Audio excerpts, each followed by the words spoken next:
lii ñu présenté Sénégalais yi bu ñu ko defee Sénégal génn ci guuta kooku amul werante mu des nag naka lañ koy defee am na intervention yu bëri yu fi am day dellu si li nga xam ne mooy liñ ñu fagote mun naa ba ñu dugg ci détail ndax lu bëri liñ fi wax mi ngi ci déclaration de politique générale bi lu bëri liñ fi wax mi ngi ci référentiel 2050 bi lu bëri liñ fi wax mi ngi ci master plan bi lu bëri liñ fi wax mi ngi ci plan quinquennal bi waaye dañu am problème mu mentalité mooy on doute toujours de nous-mêmes ba pare jàpp nañ ni lépp dafa war a jóge ci biti wax nañu léegi affaire fond honorable Mbaye Dione wax na ci je salue son analyse il a bien posé le problème mais il n'a pas parlé de la solution ma njëkk a leeral ni exercice de vérité bi ñu def benn Sénégalais waruñu ne waru leen ko woon wax benn Sénégalais rawatina nag homme politique ñëw saytu réew gis ni réew bi dañ la ne woon bor bi fukk la ndekete bor bi nga fekk ñaar fukk la ñu ne la li manqué ci di nga soxla pour liggéey juróom la nga xool ndekete fukk la waaw ñu ne la loolu waroo koon wax ndax soo ko waxee bailleurs yi dañuy tiit kon nëppal ko mooy li nga fi fekkoon ci naka sudul noonu defal noonu continuer ko parce que li wa gars yi war a xam mooy suñ ko waxuloon ba mandat bi di jeex noonu la ñuy continuer ci suul bukki sulli bukki te balaa mandat bi di jeex bor bi kon dootul nekk 85 ou 87% waaye dina egg 150%. loolu la ñuy demander waru leen ko woon wax parce que les bailleurs loolu naka la ko homme politique mën a xalaate kon soo gisee luy taal réew mi ak luy yàq réew mi ak lu koy dugal ci guuta nanga ko nëbb balaa bailleurs yi di ko yëg parce que suñu àdduna yëpp jàpp nañ ne la ñuy développé ci biti la war a jóge ñëpp a war a applaudir le courage politique du président Bassirou Diomaye Faye ñëpp a ko war a applaudir mu des nag bañ koy wax xam nañ li ñuy wax lu mu doon xam nañu liñ ci ñu mën a fekk waaye nous avons assumé et nous assumerons chaque acte que nous posons chaque acte que nous posons et l'exercice de vérité sera total et complet wax naa ko ni bu ñu paree ci lii ba cour bi joxe valider audit bi te bu boobaa ku taxawoon fii weddi nag bu taxawaatee fii nee leen ko waxoon dëgg de ndax lappi ñu lay bindal ngay wax rek te xam-xam bi soriwul ku taxawoon fii ni lii amul ci audit des finances publiques bu Cour des comptes génnee rapport am bu taxawati fii neen ko sëñ bi am nga problème de rapport avec la vérité waaye def nañ ko jël nañ suñu responsabilité en connaissance de cause bañ koy def xam nañ ni mun na jur lii mu jur lan la jur contrairement à ce que les gens disent bailleurs yi dawuñu de revue bi waroon am juillet ministre des finances ngi nii toog du ma weddi ñun ñoo ne le fond du ñu ñëw ci revue bi parce que ñi ngi terminer audit bi te li ñu commencé gis baaxut bugguñoo ñëw jël ay engagement yoo xam ne daf ñuy rattraper parce que bu ñu ko defoon rek suñu responsabilité foofu lay commencé ci situation bi ñu fi fekk te bu boobaa waxuma la misreporting bi nga xam ne moom la ñuy def ci situation yi waaye defe naa lu raw de misreporting parce que fi mu toll nii même suñu amee misreporting dañ koy am ci anam gi gën a nooy parce que bailleurs yi dañu dugal intégrer la bonne foi et l'exercice de vérité mais suñu posé woon acte ba noppi ndax su doon déficit bi ak dette bi rek waaye nañu wax surfinancement bi plus de 600 milliards ngeen ne ko toŋoñ ñu jëloon xaalis bi ne lii waruñoo leb at bii li ñu war a leb jeex na waaye waxtaan ak partenaires yi ñu nangul ñu ubbil ñu dara pour ñu mun a leb loo xam ne dañ koy téye comme 2024 année électorale la woon début d'année bi naroon métti bayri nañu d'accord nañu ngeen lever 600 milliards mais na ngeen ko teg bu leen ko laal defe naa ñoom dañoo xamoon woon gars yi ñooy ñan ñu ne ñu jël xaalis bi ne ko mbéret toog jàpp seen ñàmbu ñu ngi nii ñooy taxaw fii tey naan dañuy lire ay discours ñoom ñoo plongé le pays dans cette situation-là l'ensemble de ces situations lañ fi fekk avoir le courage de le dire def nañu ay réunion bi ñu pare ministre des finances a ngi nii ministre de l'économie ngi nii ministre secrétaire général mi ngi nii ñun ñëpp ñu daje palais on a fait plusieurs réunions qu'est-ce qu'il fallait faire de cette situation-là comment il fallait la gérer comment et nous avons pris notre responsabilité tous ensemble peut-être avec des divergences d'approche sur la méthodologie mais ñëpp dëppoo nañ ni bu ñu jël la responsabilité ñun de couvrir ça nañu wax sénégalais yi li xew moo tax bañ ko defee dañu wax bailleurs yi ne leen ma leeral ko fii te mun ngeen woo waa fond bi dinañ leen ko confirmer parce que loo wax ñu dem takk seeni presse di désinformer suba ak ngoon ci loo xam ne tegul fenn ba barki démb dégg ngeen ñu bind ne gouvernement bi moo demandé à ce que la Cour des comptes bañ a génne rapport ñooñu def nañu communiqué démentir ñu ne fonds bi du ñu ñëw ci rendez-vous juillet bi donte soxla nañu décaissement bi mais duñ jël décaissement ci conditions yi kon loolu ñun ñoo jël suñu responsabilité ma gaaral leen ni benn bailleur dawul Sénégal benn li fonds bi wax li Banque mondiale wax mooy ñi ngi xaar ba Cour des comptes génne rapport am rapport boobu waroon na génn semaine bële kon Cour des comptes dafa am tuuti retard dafa am retard mais normalement ñetti weer yi ñu ko mayoon jeex na le 12 wala le 18 benn ci ñaar yooyu kon rapport bi tey waroon na génn ñun ñoo gën a yàkkamti rapport bi ñun waaye damay rafetlu taxawaay Cour des comptes ndax xam naa ni liggéey bu mucc ayib la ñuy def bëri na fii samay ministre wala ay directeurs généraux yoo xam ne Cour des comptes bind na leen pour laaj leen des précisions ci tel ou tel aspect ça veut dire que dañoo bëgg a def travail bu pointu kon bailleurs yi dañu ne bu ñu toogee ba Cour des comptes génnee rapport am bu boobaa dinañu dellu si waxtaan ak yéen imma ngeen continuer programme bi fi newoon wala su ngeen bëggee ngeen renégocier programme bu bees loolu mooy li ñu waxanteeg bailleurs yi kon aucun bailleur n'a fui et puis ñun amuñu problème de levée de fonds au contraire le ministre mi ngi nii bis bu ne bu ñu nee dañuy lever bu ñu nee 150 milliards la ñu soxla dinañ ñu andil 250 milliards ñun amuñu problème boobu de la signature du Sénégal même si elle a été légèrement dégradée parce que li ñu fi def ñoom te ñun ñu révélé ko moo tax mais la signature est restée intacte ñun ñoo bëgg a dem vers une politique d'endettement prudent actuellement jafe-jafe yi ñu fi fekk moo tax sax ñuy leb ni ñuy lebe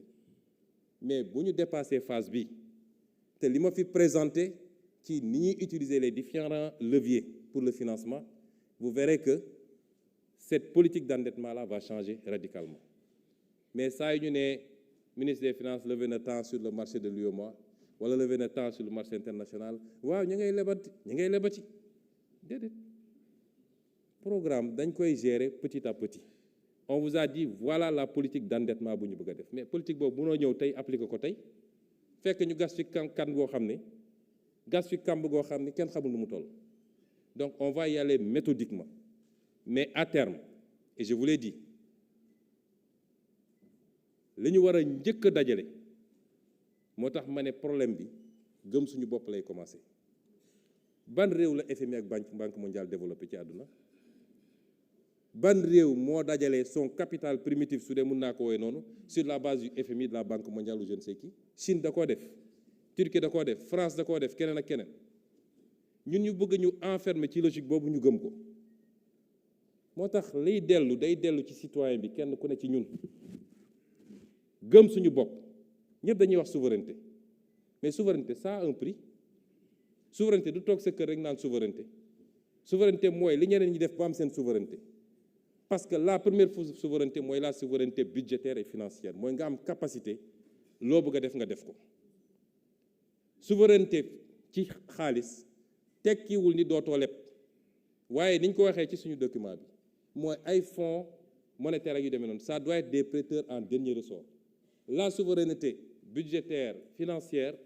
mooy saa yoo bëggee lever sur le marché nga mën a lever dans les meilleures conditions parce que sa signature baax na parce que crédible nga loolu mooy souveraineté ci wàll wi te loolu la ñuy liggéey. kon la lay may loolu mooy li ngay liggéey fii ci biir réew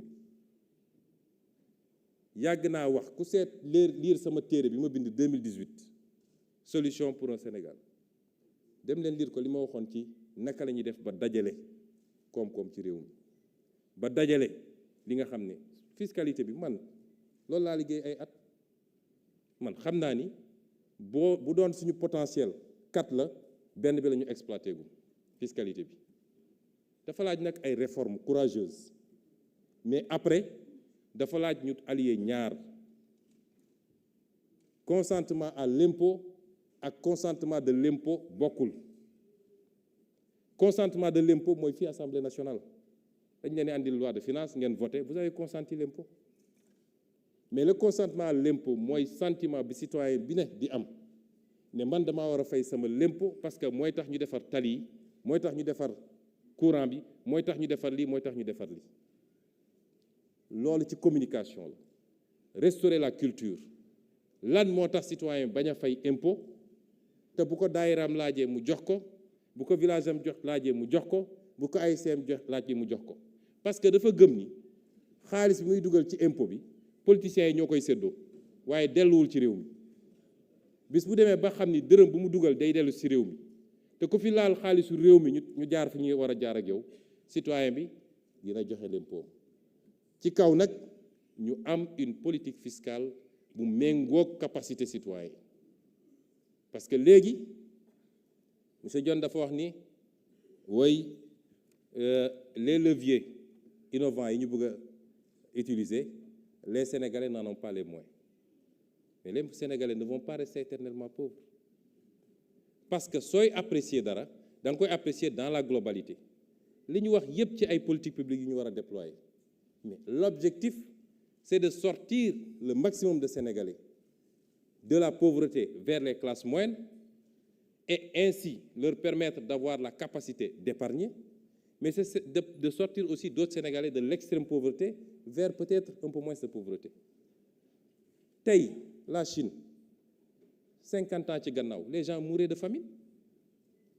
La Chine a pu sortir plus de 750 millions de personnes de la pauvreté.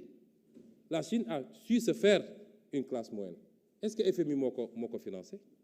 Est-ce que Banque mondiale moo ko financé? C'est peut-être les efforts internes ñu boole ko nag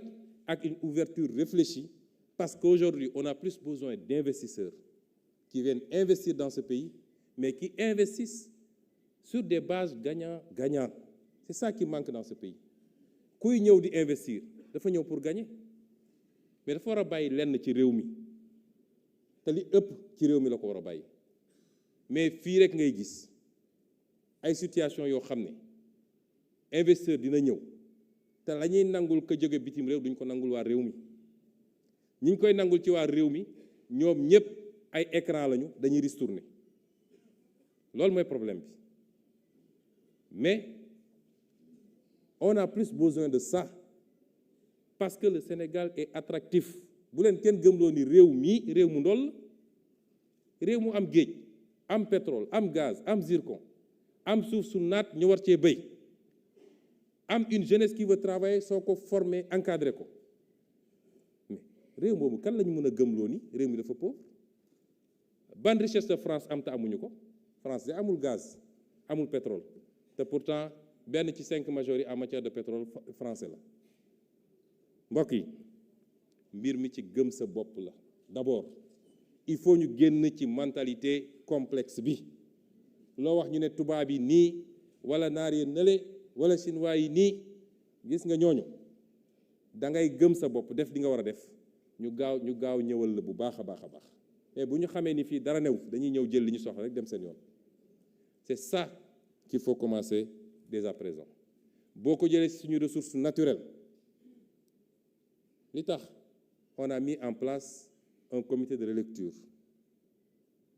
qui va enchaîner sur la renégociation. yàgg nañ koo wax ñu naan mënul ne waaye lu mën a ne la dinañu waxtaan nationaliser wuñu waaye contrat yi bon yi nga xam ne signé nañ ko fii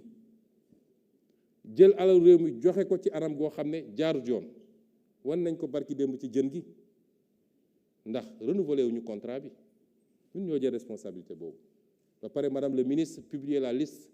des navires yi nga xam ne am nañu droit napp fii Sénégal noonu lañ koy defee dans tous les segments et dans tous les secteurs bi ñu xoolee li fi nekk waxoon naa ko sama livre 2016 man je n'ai pas à rougir parce que au moins li may xalaat baax na baaxul je suis l'un des rares hommes politiques boo xam ne yàgg naa bind ne lii mooy sama gis-gis ci réew mi te kenn weddiwu ko waxoon naa fii ni conditions yi ñu joxee suñu gaz jox ko Frank Timis mu jaare ko jox ko Cosmos mu jaare ko jox ko BP méngoowul woon ak suñu code te ba tey maa ngi koy wax te liñ ci war a def nañ ko def ak yeneen yoo xam ne lu am la loo xam ne du lu ñuy sikk sàkk xam nga dafa am liggéey yoo xam ne boo koy def da nga koy def ci tey ak dal waaye lii ñuy liggéey nii bu gaa yi jàpp ni mbir mi déedéet résultat yaa ngi ñëw mais su yemoon ci loolu rek nga jël suñu ressource naturelle fii wax nañ fi affaire énergie dama wax ni munoo développer am réew soo réglewul problème énergie bi munoo jaay courant à 110 francs le kilowatt-heure jàpp ni mun nga industrialiser réew moom mun nga def mbay munul am alors que pays asiatiques yi ñu ngi à moins de 40 francs ak yu demee noonu bi ñu ñëwee lan lañ fi fekk jëlal suñu gaz bii nekk GTA lan mooy woon option nguur gi fi nekk lan la ñu signé mooy gaz bi nañ ko liquéfier dugal ko ci ay bateau dem jaay ko bitim réew ñoom daal lu fi am rek na dem lu fi am rek na dem parce que Babacar Ndiaye posé na question ci naka la ñuy def ba gën a tirer sur nos ressources naturelles première mesure bi mooy ñuy fexe ba transformer ici am ay sidérurgie ici pour le faire am ay raffinerie d'or ici mais suñu gaz bi nañ ko andi fii parce que quand vous exportez du gaz vous exportez de l'industrie quand vous exportez du gaz vous exportez de l'industrie gis nga li xew diggante Amérique ak Europe dugal nañu Europe ci guerre gaz bi ñu waroon amee Russie amatuñu ko gaz bi mujj cher trop ci ñoom tey l'Allemagne est en crise pourquoi parce que compétitivité am moo wàññeeku ndax li mu doon jëndee gaz ak yeneen ni mu soxla te moom loolu amu ko loolu léegi pipeline bi ko doon jëlee Russie di ko andi loolu amatul mu war a dem uti gaz de schiste ba États-Unis ñu liquéfier ko transporter ko mu coûte cher moo tax société yu bëri ci Europe commencé délocaliser di dem États-Unis parce que fa la gaz bi ne fa la énergie bi ne moo tax ñu ne président américain bi fi jógee en 4 ans il a réindustrialisé les États-Unis déedéet il a bénéficié d'une situation ñun ñu fekk fi ñii suñu gaz gii ñu am BP ne leen seet leen ñaata ngeen ci soxla ngeen wax ma ñu ne non ñun soxlawuñ ci dara duñ ko weddi ñun soxlawuñ ci dara dañuy xaar yaakaar teranga yaakaar ñoom seen lépp yaakaar la dañuy xaar yaakaar teranga kañ lañ koy def ñi ngi wut partenaire amaana 2035 lañ ciy am dara mais est-ce que ñun suñu projet de développement mun na xaar 2035 mënu koo xaar ñooñu ne leen léegi may nañ leen 70 MFCF yéen 35 Mauritanie 35 mais loolu dañ leen ko may ñoom ñeen loolu doy na leen 35 MFCF ça te permet juste d'alimenter une centrale de 250 mégawatts moo tax ñu bëggoon def pipeline bi yóbbu kon centrale Ndar énergie bi ñuy def fële booru Ndar mais loolu ñàkk vision weesul loolu. noonu bi ñu ñëwee dañu wax suñu partenaires yi ni ñun dañoo soxla gaz bi soxlañ ci gën saa tuuti 150 MFCF yu ci yokk nga boole ko 35 yi parce que loolu dinañu permettre au moins ñu mën a am 5 centrales yooyu fonctionnant au gaz nous permettront peut-être de vendre le kilowattheure à 40 francs mais soo amee kilowattheure à 40 francs tu industrialises ce pays-là, tu développes l'agriculture. Parce que su ñu nee 10 000 mégawatts la ñu bëgg a dem à l'horizon 2050 tey ñu ngi ci ñaata mégawatts 1800 kon li ñu war a ut bëri na. Le mix énergétique ne pourra pas permettre à tout casser dans le mix énergétique à court et moyen terme góomu di mun nañu am plus de 3000 mégawatts kon fan la ñuy jëlee le riz da nga am gaz fii ne gars yi dugal leen ci ay bateau yóbbu man soxlawuma ñàkk vision weesul loolu. kon dans la gestion li ma wax gëm sa bopp on n'invente pas la roue, on la réinvente pas. la ñeneen ñi def développer bu ñu ko defee raw leen. Les bonnes pratiques sont universelles. Les bonnes pratiques, elles sont universelles. Mais ñun dañuy juutal mbir yi ba pare nekk ci erreur ba pare sax ci am ci fierté nag loolu mooy suñu problème. Modèle de développement bi ñu expérimenté pendant toutes ces années là fan la am ci àdduna ban réew la développé amul. Quelqu'un a parlé de substitution des exportations ou des importations. réew moo xam ne yow jàpp nga ni loo soxla da nga ko war a jéggaani loo am tayle ko. En résumé c'est ça. Tes matières premières tayle nga ko li nga soxla pour dund da nga koy jéggaani. Tu ne produis rien dans ce pays. bu ñu paree nga taxaw ne yelwaan lebal leen ma may leen ma bu mbir yi dajee ba bëri nga ne nañu xoolaat nu ñuy effacer dette bi wala nu ñu koy rééchelonner. C'est ça notre modèle. C'était ça notre modèle. moo tax monsieur Dione,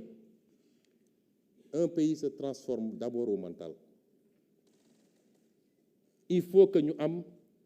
un bon référentiel bu ñëpp dëppoo. Est-ce que fii ci biir salle bi am na kenn koo xam ne nee na d'accord ak référentiel bi muy benn. Il faut qu'on ait un leadership. Leadership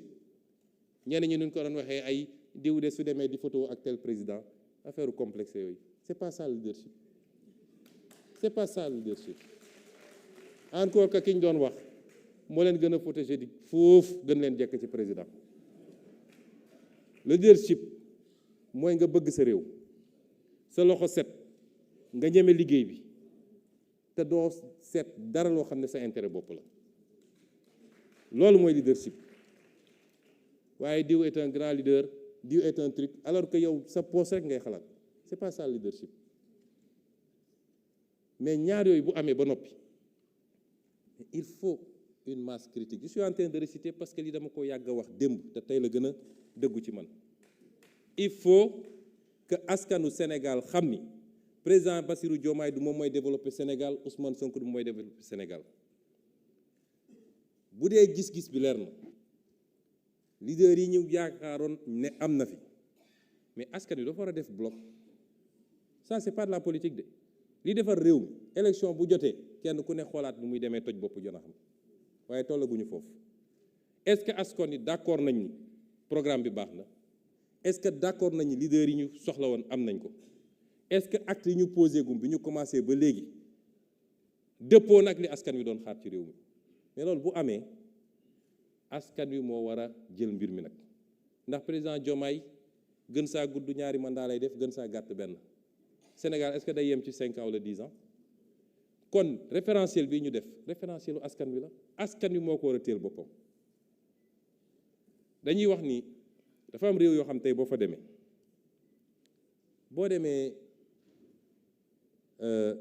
Malaisie dañuy wax ni malaisien bu nekk am na lu mu xam ci programme de développement bi nga xam ne Mahathir moom la fa andi woon. ba soo wàccee ci aéroport bi taxi bi ngay déggu boo waxtaanee ak moom dal ne ah man de ci mbay mi ak ci transport bi defe naa li mu def bëgg a def baax na parce que lii ak lii ak lii. Rwanda bii looloo fa am.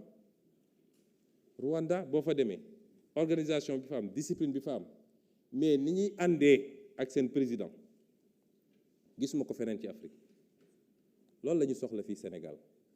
moo tax ñu insister sur la discipline et les valeurs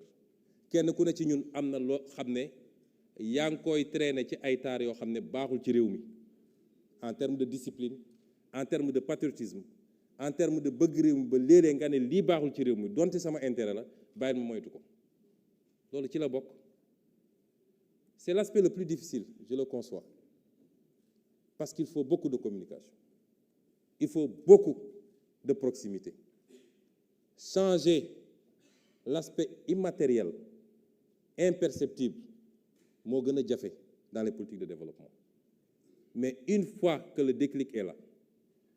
kenn dootul arrêter le processus de développement. luy jëm kanam la rek kenn mënut ko arrêter.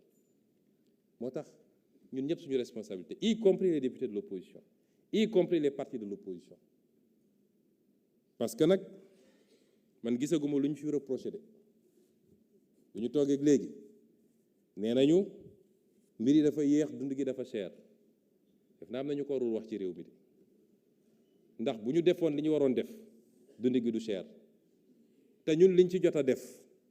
bu ñu ko defee d'ici 2 ans 3 ans 5 ans on verra ndax dund gi cher na ba léegi wala wàññiku na. lu ñu yàq pendant des décennies nga ne ci ñaari weer wala ci juróomi weer nañ ko defar loolu c'est de la politique politicienne te li xew ci réew mi musul am nag kenn musut a gis régime bu toog man de fekke naa fi au moins ñetti alternance régime bu toog neewagoo salaamaaleykum sax gars yi mel ni nag lu kenn xamul ànd ak seen presse mbër désinformation saaga xaste lu nekk ñu def ko jàppoon ni loolu dina leen may nag élection législative ñu gañe ko waaye def naa bi ñu ci jógee ba léegi yaay mel nañu ñu liw de te di ngeen yàgg liw nag liw moom di ngeen ko yàgg def. li ma bëgg a wax fii mooy liggéey bi day tàmbale fi ñu war a juger mooy les actes que l'on pose tous les jours, la manière dont on avance brique après brique foofu la ñuy juger. am na lu bëri li fi xewoon ñi xam nañ ni lii ñu gis nii ute na ak moom sore na ko ba tax nag yenn question yi nga xam ne posé nañ ko fi dama wax ni déclaration de politique générale mënoon nañ ko emale fii parce que toog naa lu mat ñetti waxtu du déglu député yi dégguma fii une critique par rapport à ce qui a été présenté kon loolu d'accord nañ ci. am na nag des questions yoo xam ne c'est pour préciser tel ou tel aspect am na lu ñu ci mën a wax ci lu gàtt tontu naa ci mbirum partenaires yi ak souveraineté économique ak question de financement yi ñaar yu bokkul mais tontu naa ci defe naa brièvement. De même que sur la question de l'épargne locale. L'épargne locale am na quelques possibilités mais elle n'est pas encore très développée. C'est la combinaison de toutes les actions qui va nous permettre d'élargir petit à petit le champ de cette épargne locale. Alors moo permettrait aussi moo wax ci ñaar yoo xam ne peut-être ay off la mais c'est important bu ci njëkk mooy nañu bàyyi di politiquer région ak waaso loolu amul njëriñ fii ñun ñëpp fu tànke lañu nañu bàyyi wax yooyu amul njëriñ ay Matam dañ ko bàyyi ci lii suñu bàyyi Matam ci loolu ñi fi toogoon ñoo ko fi bàyyi te waa Matam lañu ñi yoroon réew mi ñoo ko bàyyi ci loolu te waa Matam lañu ñun on ne fait pas de distinction entre les Sénégalais yàlla métim xam na ko xawma lan mooy tarixa jàmbur wala lan mooy diine jàmbur wala lan mooy ethnie jàmbur yooyu c'est des détails ñun dépassé nañ loolu réew boo ko bëggee defar da ngay yemale ñëpp parce que nag Dakar mënul développer Matam sous-développé Matam mënul sous-développé Ziguinchor développé c'est pas possible donc problème yooyu amu fi et puis dañuy wax yoo xam ne taxawul affaire pôle yi c'est de la désinformation pôle yi ñun ñoo ko proposé bi ñu ko proposé ba pare dañu xool configuration bi parce que découpage géographique découpage administratif kenn du ko def par rapport à des ethnies munoo ne ethnie yëpp dama leen dajale ci benn région. La région naturelle de Casamance c'est la région la plus naturelle du Sénégal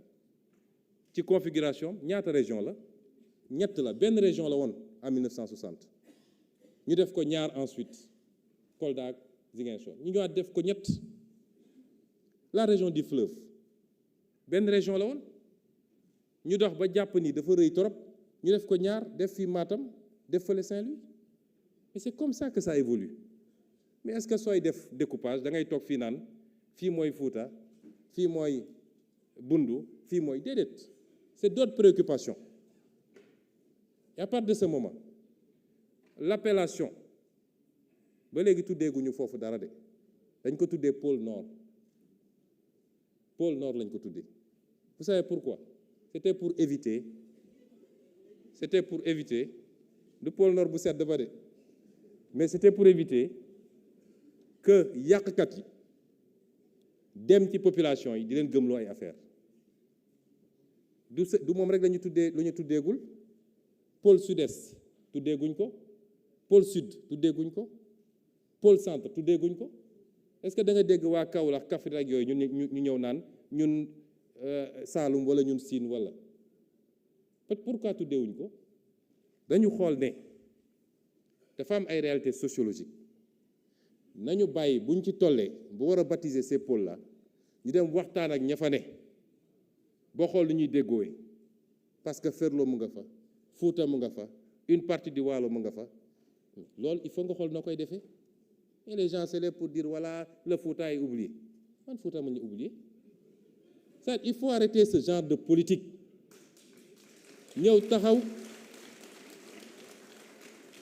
taxaw bay xëxët di wax di fëgg dënn làkk lu ñu déggul man amoon casque bi heureusement mais on m'a traduit il faut arrêter ça vous ne rendez pas service au Fouta. Le Fouta est partie intégrante du Sénégal benn la Wolof séeréer Joola keneen ak kenn ñun ñëpp benn lañu et c'est la même chose quand on dit qu'il y a un programme de la BAD de 36 milliards etc. mais programme bu ñëw dafa am fu mu jëm tey programme BAD boobu 36 milliards mënoo ko tasaare Sénégal yëpp programme saa yu ñëwee dañuy seet yan zone lañ ko mën a yóbbu mais su dee programme BAD bi eggul Fouta am na yeneen programme yu ñëw Fouta te eggul feneen ndax le programme FIDA à travers les 3 SDC bu PADER mais mu ngi foofu Fouta mais doo ko fekk feneen ci Sénégal à chaque fois qu'on ficelle des programmes on les ficelle par rapport ak capacité bu ñu am même les bailleurs nous disent cibler des régions et les régions sont ciblées c'est comme ça que ça se passe. Et donc, il n'y a aucun ostracisme, ni contre la Casamance, ni contre le Fouta, ni contre le Bawol, ni contre fii ak fii amul. Ensuite, la question des femmes. Man defe naa ci discours bi wax nañu 5 fois femme 3 fois la ñu wax homme. Et vous savez, il y a des choses qui ont été faites. Même cette année, lu musuta am, on a alloué 20% des intrants aux femmes agriculteurs. Madame la ministre créé na temps yële benn structure boo xam ne uniquement c'est pour l'encadrement des femmes et leur leadership. Nous, on n'a pas de problème de femmes. Le problème qui se pose, c'est que nit ñi dañ koy essayer politiquer. Madame Diack, honorable députée, les femmes du Sénégal sont très conscientes. Vous avez été à 2 élections. Si les femmes avaient voté pour vous, vous serez présidente de la République. Il faut que ñu bàyyi di utiliser wala di instrumentaliser les femmes. Amul benn gouvernement boo xam ne di nga ñëw sàggane jigéen ndax ñooy suñuy jabar ñooy suñuy yaay ñooy suñuy doom. Comment pouvez-vous penser qu'un Sénégalais mën na xëy rek bañ jigéen? Ça c'est quelle façon de penser? Xëy rek na ñuy bañ naa leen. Et vous me dites quel problème j'ai avec les femmes? C'est quand vous me disiez mais qui est Sonko? Je n'ai aucun problème avec les femmes et je suis Sonko.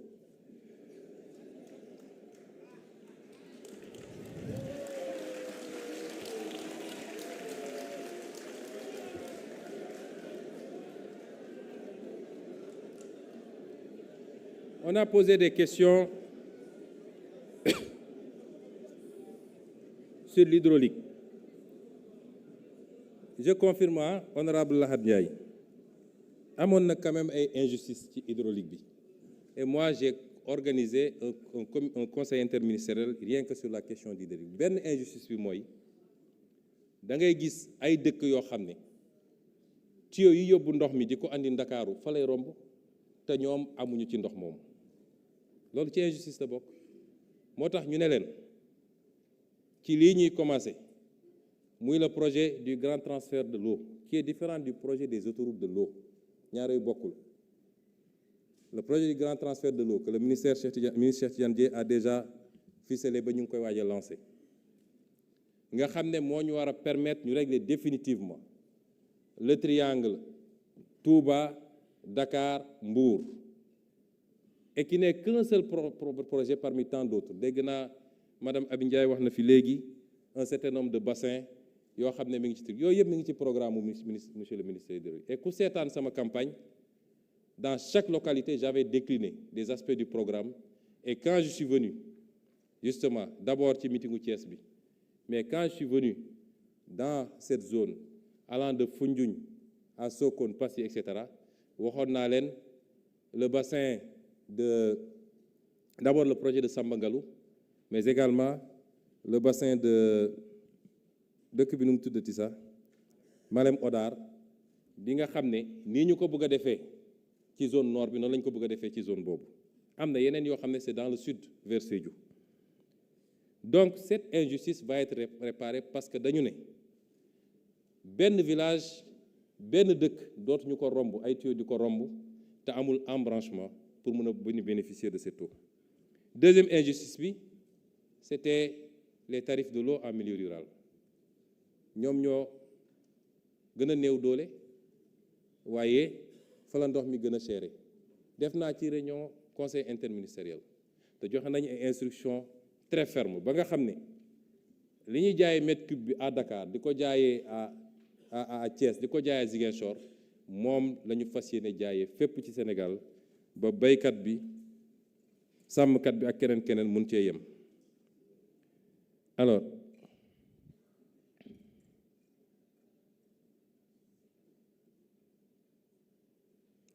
on m'a posé une question sur l'amnistie,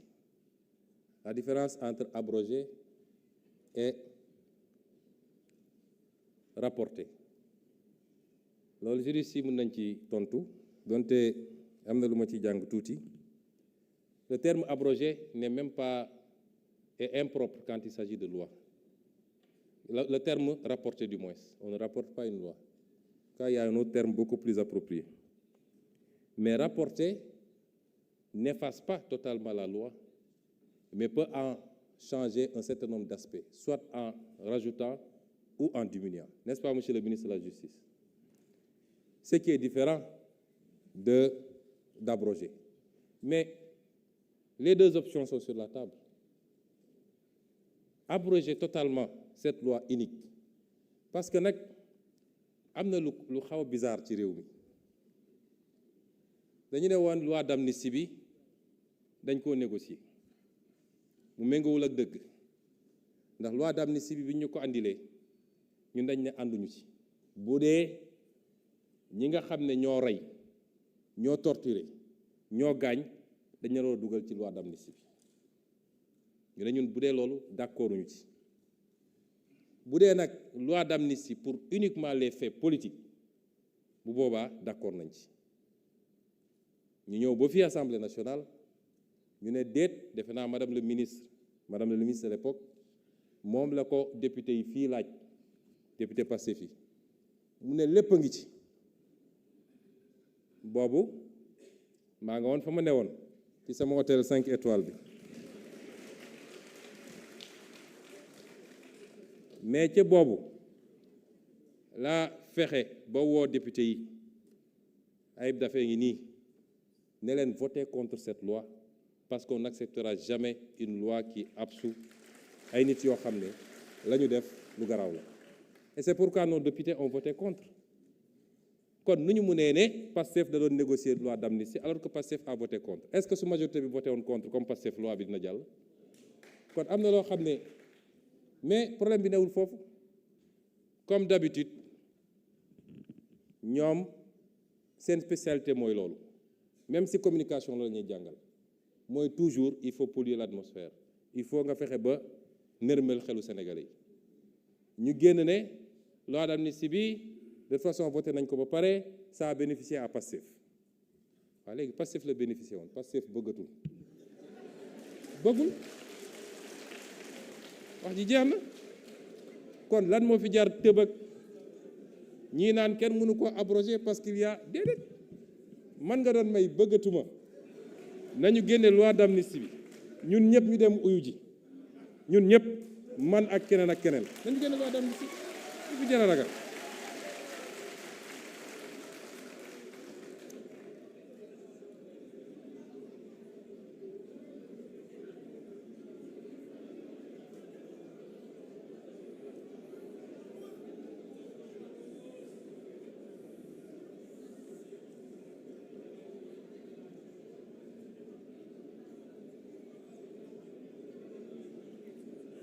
Question bi ñu posé également sur l'économie numérique. Oui, d'accord naa ni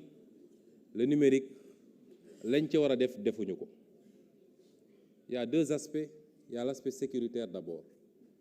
Nous sommes dans une insécurité numérique extraordinaire dans ce pays. Démb rek wala barki démb le ministre des Finances mu ngi may envoyé information que notre système était encore attaqué. Heureusement qu'il y a eu une réaction rapide, mais commencé woon na am lu mu yàq. Lu bëri ci li ñuy utiliser fii comme des logiciels, des progiciels maîtriser wuñu ko, yoruñu clé yi, kenn xamul fu mu jóge. Tey réew yi nga xam ne dañoo sori torop ci domaine boobu suñu bëggoon bloquer Sénégal tout de suite amaana mën nañ ko def. Donc premier aspect bi c'est l'aspect sécuritaire.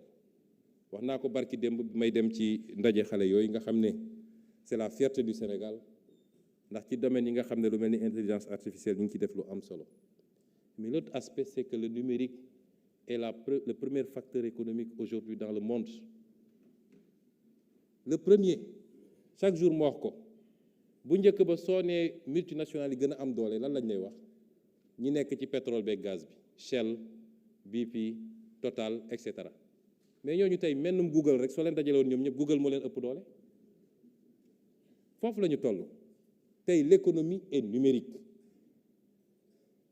tey soo demee ci réew mu mel ni Chine numérique bi mi ngi représenter 42% de son PIB la Chine foofu lépp man de demaguma fa waaye gars yi fa mujjee dem nee nañ ma sa hôtel sax da ngay commander robot moo lay andi servir la ça c'est de l'intelligence artificielle foofu la àdduna bi toll. loolu mooy les grands enjeux et les grands défis mais xëy su bëggoon jot nekk ci plateau yi diw jaar na fi diw lekk na lii il faut ñu dépasser yooyu. Ce qui nous interpelle est extraordinairement grave et si on n'est pas conscient de notre retard on ne pourra jamais le rattraper. Et j'ai l'impression que une certaine classe politique malheureusement n'a pas encore conscience de cela. Et comme je l'ai dit, c'est grâce au numérique que la Chine a sorti énormément de personnes, des centaines de millions de personnes de la pauvreté. Changement climatique bi tam wax nañ ci lu bari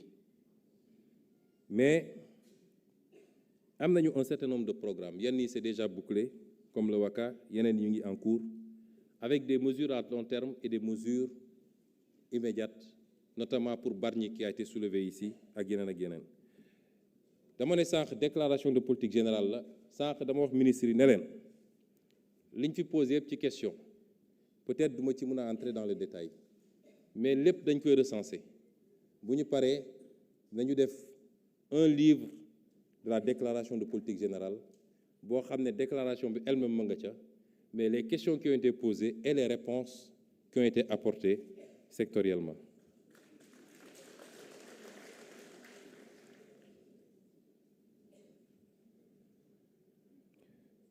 Pour le port de Ndaxonga ñu ngi ciy liggéey président de la République jox na ma ci ay instructions ndax port bi daanaka infrastructure yi pare na autour de 65 milliards ak deux terminaux terminalu marchandises yi ak terminalu pétrolier bi. Alors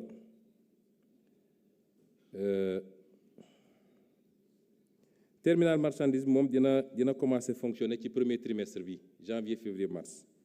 Et nous sommes en train de discuter avec des concessionnaires pour le terminal pétrolier. Am naa yaakaar ni en tout cas ci premier semestre bi au moins le terminal à marchandise le terminal marchand va commencer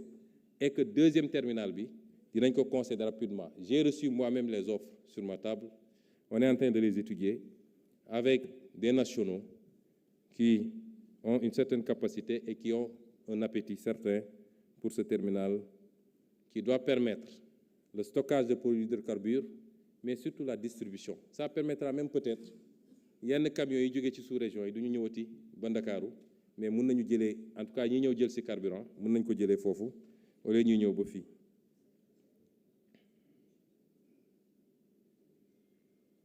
Alors, M. Char a demandé ndax chiffres yi ma wax, je les confirme. Vous savez, dans un pays, il faut qu'on s'accorde ni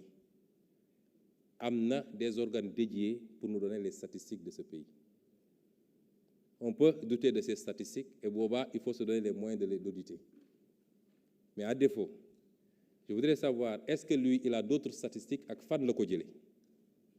Parce que doone damaa dox rek gis étranger kon étranger yi de léegi 50% réew mi ñoom la déedéet nañ ma jox des statistiques ak ñu wax ñu fan lañ ko jëlee. Recensement général bi may wax nii le ministre de l'économie est ici il ne me démentira pas te mun ngeen dem mun nañ la utal rendez-vous nga dem ANSD mun naa la ko utal demain nga dem ANSD. Recensement bi mooy 5e recensement général de la population et de l'habitat moom moo génne ni aujourd'hui on a 207 791. La méthode n'est peut-être pas complète parce que le système est déclaratif mais système boobu moo ñu jox ne ñun 18 millions lañu moo ñu jox leneen ak leneen toutes les statistiques qu'on utilise en termes de population foofu la jógee te noonu lañ koy defee ci àdduna bi yépp nag man gisuma beneen méthode. Donc à partir de ce moment je maintiens oui que les chiffres officiels qui ont été donnés par l'organe habilité à le faire donnent ce chiffre-là. Mu des nag politico xam nga yu bëri dañ koy wax te lu am la ci réew mi ba pare monsieur Sarr naa la jox un certain nombre de lois et de décrets nga xool ko. Étrangers yi à part ñi nekk biir CEDEAO te même ñoom am na une réglementation mais du fi étranger jóge rek ñëw nu mu ko neexee. Carte de séjour am na fii Sénégal lu am la parce que étranger yi dañ leen di immatriculer jox leen carte d'identité monsieur le ministre de l'intérieur yi ngi nii dañ leen koy jox. Am na loo xam ne mun nañ ko méngale sax ak paiement bi ànd ak titre de séjour parce que bu ñu la koy jox da ngay fay 10 000 francs. C'est renouvelable tous les 3 ans su 3 ans bi weesoo soo fayul dafa am pénalité yoo xam ne caisse de dépôt et consignation nga koy dem verser ji. Kon y a une réglementation ici dans ce pays. Est-ce qu'elle est appliquée de manière stricte? Loolu mooy li xew fépp ci réew mi. Est-ce que le code de la route est appliqué de manière stricte? Est-ce que le code général des impôts est appliqué de manière stricte? Est-ce que le code des douanes est appliqué de manière stricte? Mais il y a une réglementation. Est-ce qu'elle est perfectible? On peut envisager. On peut envisager et examiner ça. Mais faire croire aux gens qu'il y a un vide et que nit ñi dañuy tomber comme des mouches au Sénégal, je suis désolé, loolu amul ci réew mi. Sur la question des visas. Et balaa may daaneel foofu, j'ai insisté pour que ñu def attention. Parce que ñun réewu ay tukkikat lañu. Su ma juumul yow monsieur Sarr mos ngaa émigré. Réewu ay tukkikat lañu. Barki dem bi ma jógee Gambie dajale naa Sénégal yëpp waxtaan na ak ñoom ña nga fa macha allah xaw nañ fa bëri di fa liggéey te noonu nga koy fekkee fépp ci àdduna. Le même recensement a démontré qu'on a entre 700 000 et 900 000 Sénégalais à l'étranger kon bëri nañu suñu compatriotes yu ne ci biti te gis ngeen li xew barki démb diggante réew mu mel ni Guinée ak Sierra Leone te lan moo ko andi mooy ñii jàpp nañ ni seeni waa réew dañ leen a néewal doole fële ñoom ni jóg attaqué ñële nañu def attention. Et je voudrais dire à M. Sarr également, je suis assez content de l'entendre dire que ce qui s'est passé durant la campagne, c'était des propos de campagne et ça s'arrête à ça. Je n'ai aucun problème avec personne. Déglu naa ko plusieurs fois mu ne programme Pastef amul li programme Pastef lii da cee manqué man benn yoon rek laa ne ñun nous sommes des patriotes, nous ne sommes pas des nationalistes. amaana nag fi ma ko waxee moo xaw na doy waar waaye nous sommes pour le débat politique, le débat structuré, le débat intellectuel. ñun nous sommes pour ça ragaluñu ci dara bu ñu juumee xam ne juum nañu parce que mun nañu débattre ngeen jox ñu loo xam ne gisuñu ko woon. On n'est pas hermétique au débat te loolu moo war a am ci réew mi désormais ñëpp war a góorgóorlu ci loolu ñu xoolaat suñuy émission xoolaat suñuy plateau yan émission ñoo fiy toog wax ci mbay mi wax ci énergie bi wax ci mais dañuy xëy su bëggoon jot Tahirou Sarr nii Tahirou Sarr nële loolu lan lay avancer ci réew mi. Le vrai combat il est là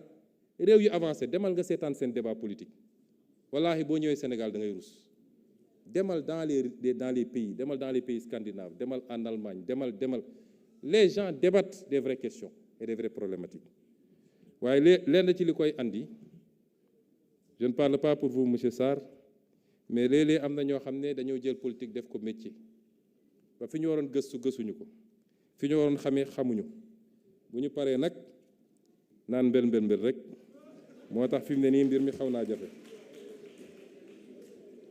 bu ñëwee nag ci question visa xam nga visa yi c'est comme l'impôt dafa am ay stéréotypes yu ñu teg tey la France est la première destination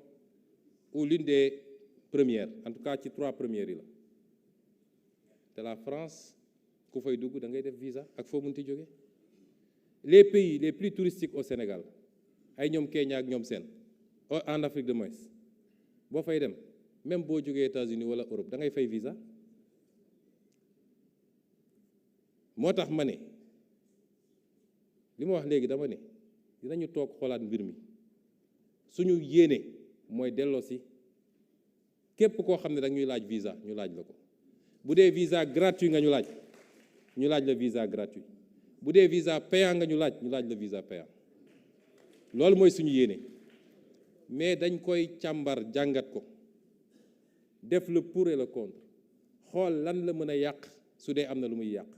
xool ndax matuwaay ak jumtukaay yi mat na ba noppi parce que bi ñu ko njëkkee def bokk na ci li andi woon retard yi mooy dañ ko def ba pare jumtuwaay yi ñu waroon def pour délivrer les visas biométriques amuloon nga xam ne nit ñi dañ doon ñëw soxla visa di xaar lu yàgg. yooyu yëpp bu ñu ko tegalee ba matal ko ba xool ni normalement amul impact wala démontré gul ñu ni am na impact bu tax ñuy wax ci tourisme bi bu soobee yàlla dinañ ko delloo si comme ni mu waree. Maintenant bépp décision en matière de politique publique il y a l'intention, il y a l'annonce et il y a l'examen de la faisabilité. mais dafa am loo xam ne du question rek orgueil dépassé na loolu est-ce que jaadu na te loolu wax naa ko ci sama déclaration même réew yi fi nekk di ñu imposer visa conditions yi ñu koy defee mais jaaduwut c'est de l'esclavagisme te ay nit bàyyi leen ci biti ñu toog bay bëgg a dee jël seen xaalis doo leen ko delloo ñuy xaar seen kayit pendant longtemps loolu dafa di yoon foo mu jeex.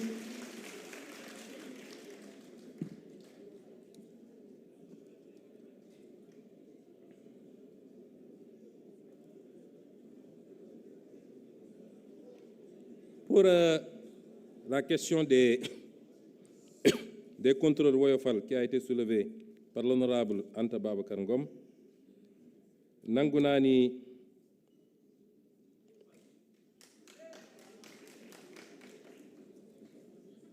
Madame Ngom, Madame Diack, parce que rek laa yéey de du ay xarga fuufa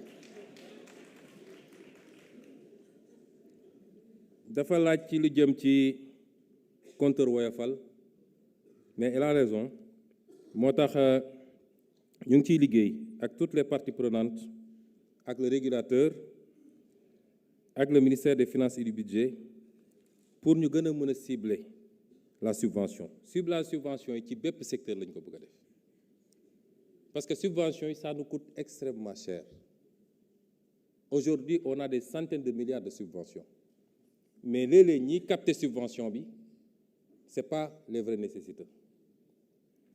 Boo defee subvention de manière après nga ne bon bu dee carburant bi pratiquement amul réellement benn mesure sociale, nit ñi ñëw di jënd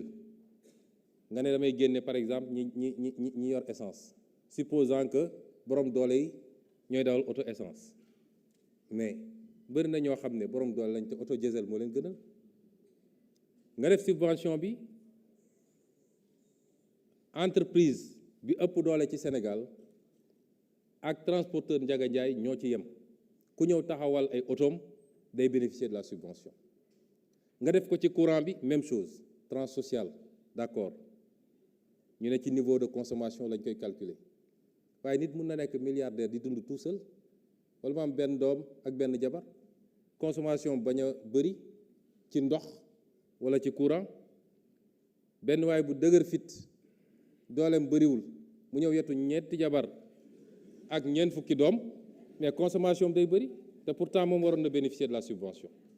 Donc am na un travail bu ñu war a def pour affiner ba nga xam ne ciblage day am, te loolu la ñu commencé def ci compteur Woyofal yi. Mais le ministre de l'énergie Birame Souleye am na lu mu commencé aussi pour que rapidement ñu am une révision à la baisse des tarifs, te conclusion yi ñu ngi koy xaar ci fan yi di ñëw bu soobee yàlla.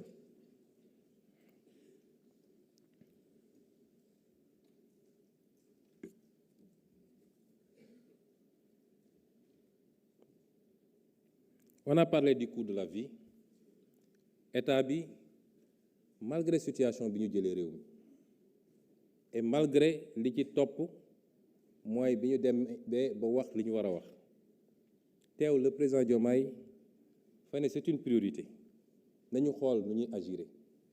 nit ñi dafa mel ni dañu bëgg a xeeb les efforts qu'on a eu à faire, mais suñ ko defuloon heure bi ban niveau la prix ceeb bi di nekk, prix diwlin bi, prix suukar bi, prix farine bi. mais baisse yi ñu def c'est des baisses qui sont effectives te ñoo ngi liggéey, parce que suñu politique c'est de dire en attendant ñu mun a mettre en place tout le cadre ba lancer les grands programmes, naka la ñuy def ba wàññi les prix. Si notre politique agricole décolle, gëm naa ne li ñuy jéggaani ci ceeb dina wàññeeku ndànk-ndànk ba peut-être dootuñu soxla wala dañuy exporter. noonu ci dugub bi, noonu ci mboq mi ak yeneen ak yeneen, mais loolu liggéey la bu ñuy def muy dem ndànk-ndànk. En attendant, qu'est-ce qu'il fallait faire? moo tax dañoo joxe ndigal directement ministre yi. barki démb la ministre du commerce Serigne Gueye Diop jóge Inde, mais nañ dem waxtaan directement ak Indien yi ba fexe ba am suñuy quota directement, loolu daan na fi am, mais ñu négocier ko directement sans intermédiaire. am na ay coûts yoo xam ne intermédiation yi moo ko doon andi, suñu leen supprimer ça va impacter sur le prix. noonu lañ koy defee fi mu toll nii ak d'autres partenaires, particulièrement yenn réew yu nekk ci kaw ci Europe yoo xam ne tey ñëpp xam nañ ni li ñu am ci pétrole, ci gaz ak leneen ak leneen bëri na. En attendant ñu fexe ba waxtaan ak ñoom, am na des débuts d'accord yu ñu am ba nga xam ne buñ ko amee à des prix beaucoup moins chers, ça va impacter directement sur la consommation. mais li ma leen wax mooy la mère des batailles mooy suñu gaz ñu fexe ba téye ko fii def ci suñuy centrale baisser le prix excédent yi ñuy am ñu doon exportateur d'énergie parce que réew yi ñu wër yépp dañoo am tey problème énergie yépp tous les pays yi nga xam ne suñuy voisins lañ tey dañoo am des gaps extraordinaires et avec l'interconnectivité bi nga xam ne léegi lu taxaw la si on était largement excédent ndax am na lu tuuti li ñuy jox yenn réew yi waaye si on était largement excédent on serait pays exportateur d'énergie et c'est tout aussi bien pour notre balance commerciale et pour notre économie. Sans compter tout ce qu'on peut faire dans le domaine de la pétrochimie, dans le domaine de l'urée, dans le domaine de la sidérurgie et dans tous les autres domaines industriels yi nga xam ne c'est lié au gaz ba ci pétrole bi léegi la ñuy gis ay nit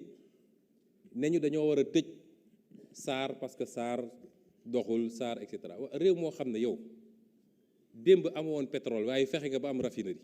tey nga am pétrole ñu ne la tëjal raffinerie bi kenn xamul ban logique la moo tax non seulement on va renforcer, peut-être il y a un projet de construction d'une seconde raffinerie, mais on va diversifier également parce qu'il y a d'autres possibilités avec ça.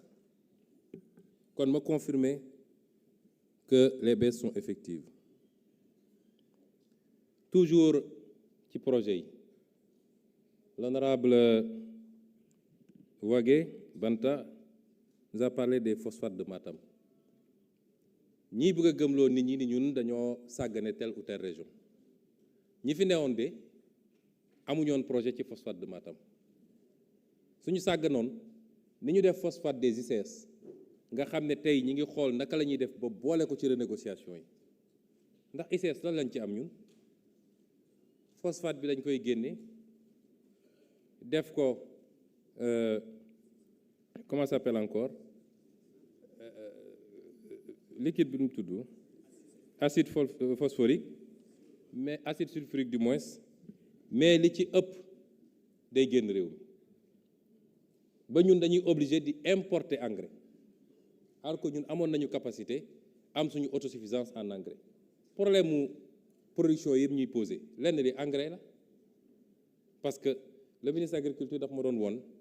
la différence entre tool bu ñu jox engrais bu doy et de qualité ak tool bu ko amul en termes de rendement mais également en qualité de production mais logique bi ñu mës a nekk rek nañu signé convention gars yi nañu exploité yóbbu seen réew ñun bi ñu ñëwee la ñu ne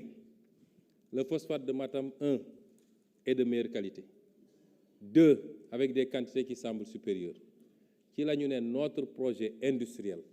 boo xam ne foofu lañ koy def Matam du loo xam ne dañuy génnee foofu phosphate bi dugal ko ci ay train pour mu ñëw ci usine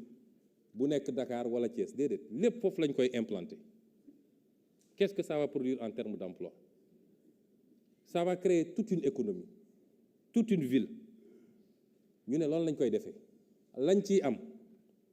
te gëm naa ni ñu ngi ci phase terminale avec les partenaires avec SFI ak OCP l'office chérifien du phosphate de Maroc étude faisabilité yi dinañ ko lancer bientôt et l'objectif c'est de produire 3 à 4 millions de tonnes d'engrais yoo xam ne peut-être gën saa gudd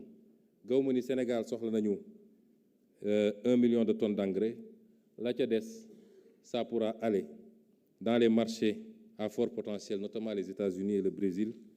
et c'est comme ça qu'on construit petit à petit une économie.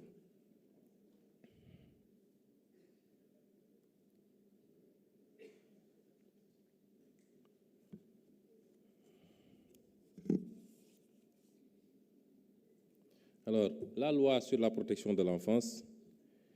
projet de loi bi moom sori woon na Madame Faye on l'a retiré parce que biñ ko relire ba pare on s'est rendu compte qu'il fallait ñu def ci yeneen liggéey pour aligner ko avec le nouveau référentiel de l'agenda 2050 mais bokk na ci projet yi nga xam ne inscrire nañ ko ci l'agenda législatif de 2025 moo tax ñu ne prochainement incha allah vous l'aurez sur la table de l'Assemblée nationale.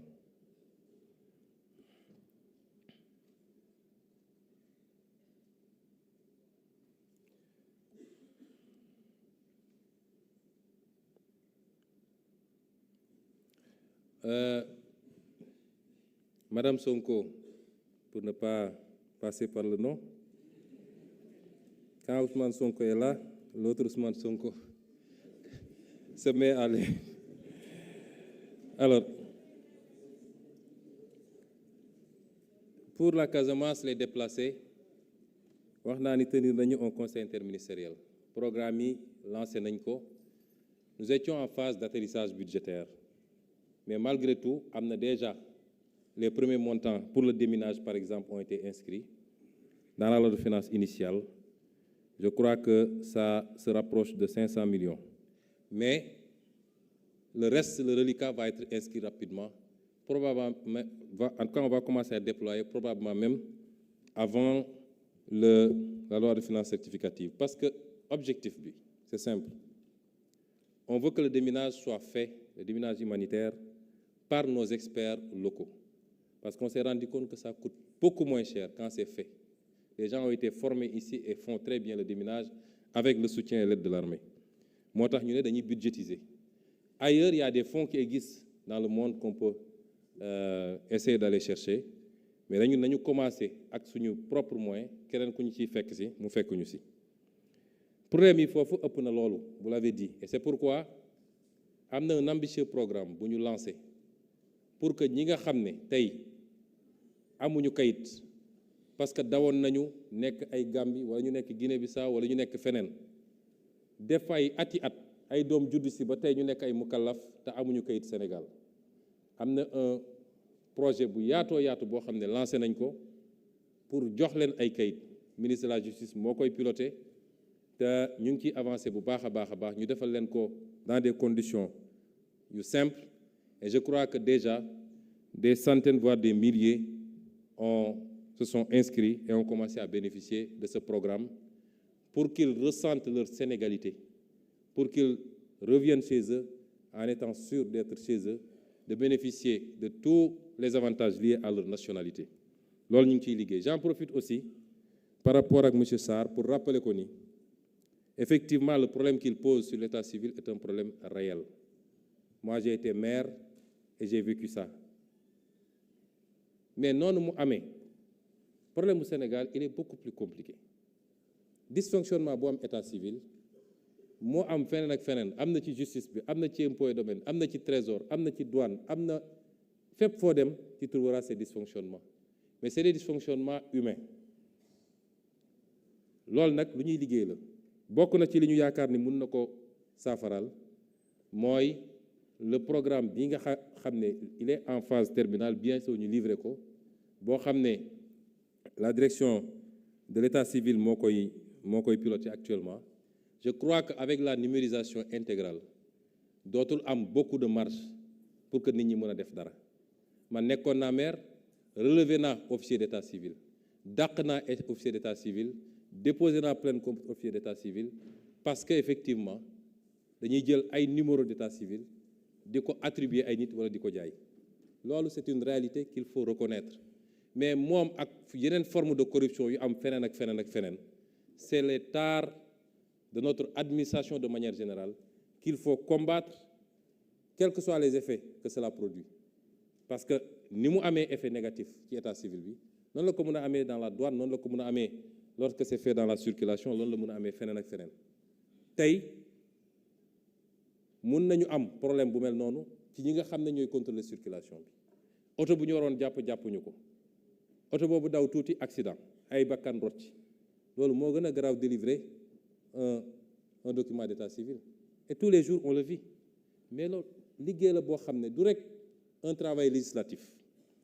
les questions liées au mauvais comportement à la corruption et à tout ce qui va avec du rek ngay jël ay textes de loi c'est un vaste mouvement qu'il faut qui commence par l'éducation de base société bi daf cee am wàll parce que nag suñuy mag ak suñuy maam am na lu ñu ragaloon ba alalu jàmbur dañ naan ba ko fa alalu mbooloo bu ko laal loolu amoon na suñuy réew mais qu'est-ce qui s'est passé ba tey ñu nekk ci frénésie bi ba tout le monde pense que je dois avoir tout de suite et maintenant nommé ma bu ñu la nommé c'est la bamboula loolu c'est pas seulement avec des lois et des règlements qu'on va régler ça. Il y a un aspect éducatif. Société bi war na cee wax, parents yi war nañoo yar, les religieux war nañ cee wax dans leur sermon ak yeneen. Ensuite loi doog a ñëw, mais loi bu ñëwee il faut l'appliquer dans toute sa rigueur, parce que réew mi maslaha bu ëpp bi nag moo yàq lépp. boo defee ñu ne dafa soxar, mais lu ñëpp moom nga jël ko, bi nga koy jël sa moroom a ngi toog à côté takk biiram ne man duma jël sama digganteeg sama borom, et parce que it bëgg ma yóbbu sama kër lu daganut. yow nga jël ko parce que bëgg nga lu yomb ak lu nooy. ba nga koy noos moom mi ngi ci jafe-jafeem, peut-être fayul loyam, peut-être am na ordonnance yu mu fayul. ñu dem ba jàpp la, gars yi naan nañ ko yërëm, père de famille la, xam nga réew mi. mais tant que ñu ngi def noonu du sotti. gis nga loi yi ñu am fii sur la lutte pour la lutte contre les mauvaises pratiques moo am fépp ci àdduna fépp. La différence mooy l'application, mais moo am fépp ci àdduna.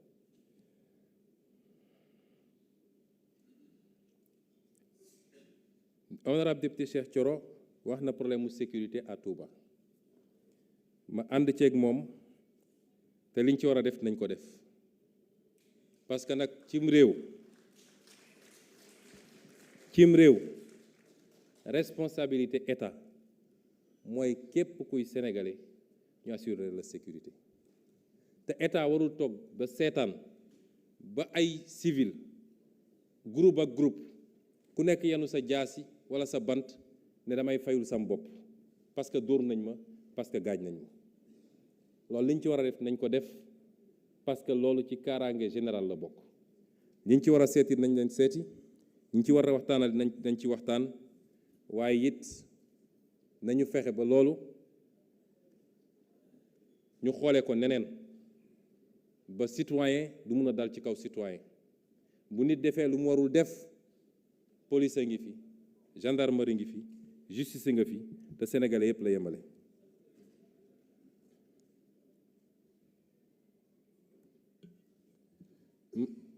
Je crois que pour la diaspora jarul ma ciy waxati lu bëri, xanaa kay honorable Aïcha dafa xaw a xër rek, waaye léeg-léeg dañ may tooñ sax naan ma damay beral loxo diaspora bi. lépp lu ñu mën a def pour que suñu mbokk yi nga xam ne sori nañu réew mi te léeg-léeg contrairement à ce que les gens pensent dund bi neexul noonu wala yombul noonu, lépp lu ñu mën a def pour que ñu sentir ni seen état mi ngi seen wet dinañ ko def. moo xam foofu ñu nekk ci diaspora bi, moo xam ci yombalal leen dellu si bi ci réew mi. moo tax am na ci programme ministère de l'agriculture benn boo xam ne ci coopérative agricole communautaire pour la diaspora la bokk. ñi nga xam ne moo xam ci mbay mi wala ci càmm gi dañoo bëgg a dellu si pour liggéey seen réew. université itam dama wax noonu rek, dama lim nii rek, mais université Bambey mu ngi ci programme bi et en bonne place même. am na programme boo xam ne pour les infrastructures de l'université de Bambey la. Première phase bi 5 mois, deuxième phase 10 mois, te lépp mi ngi ci programme d'urgence du gouvernement. Maintenant wax nañ ni université yi dafa taxaw. oui, lu université rek moo taxaw. am na ñu ne sax entreprise BTP yi liggéeyatuñu parce que dañu bloqué les lotissements. gis nga réew ñun bañuñu kenn liggéey, mais liggéey bi na tegu ci yoon. boo jëlee lu mel ni université yi biñ ñëwee fekk programme université yi ñu xayma ko, dañ cee gis loo xam ne dafa jéggi dayoo ci li ñuy tuddee surfacturation. dafa jéggi dayoo te moom professeur Sall wax na ni pour la redevabilité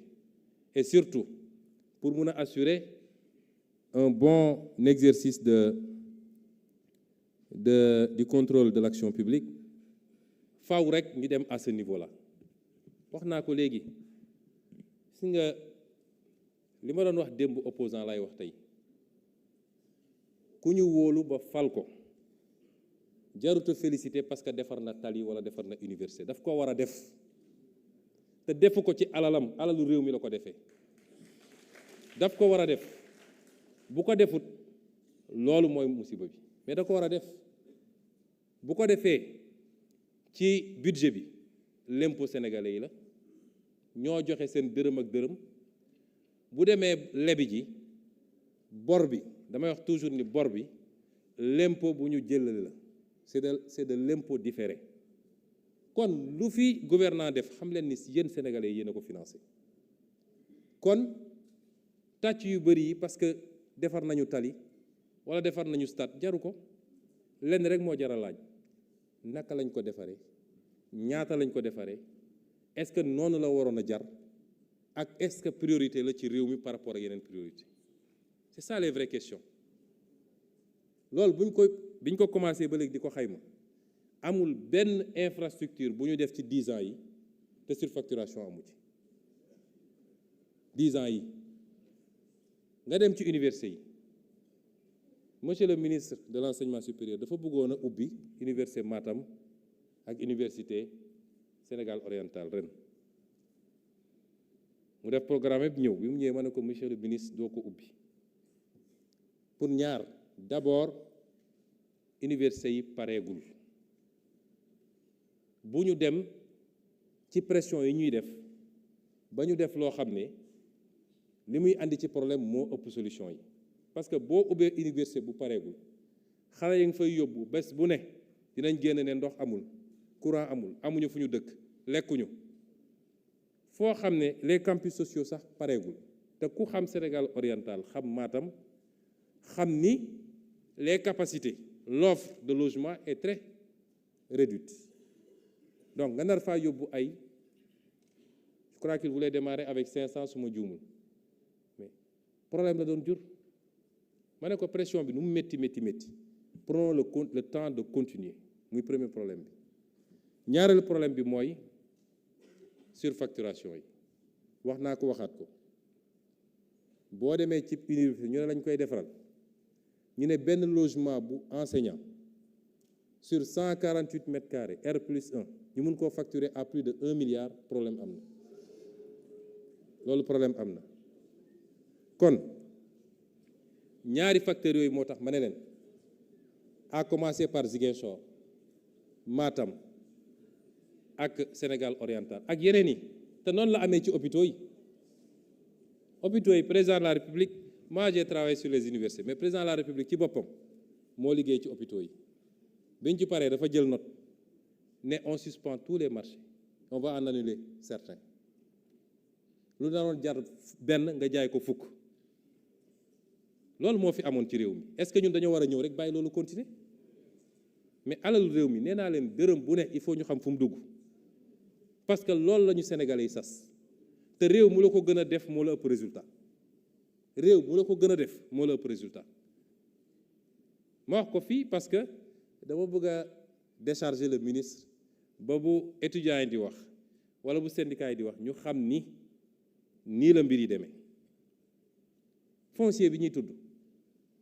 mais liñ fi fekk mënuñu ko woon bàyyi mu dem nit ñi dañoo bëgg ñu bàyyi leen ñu tabax aéroport bi ñu ko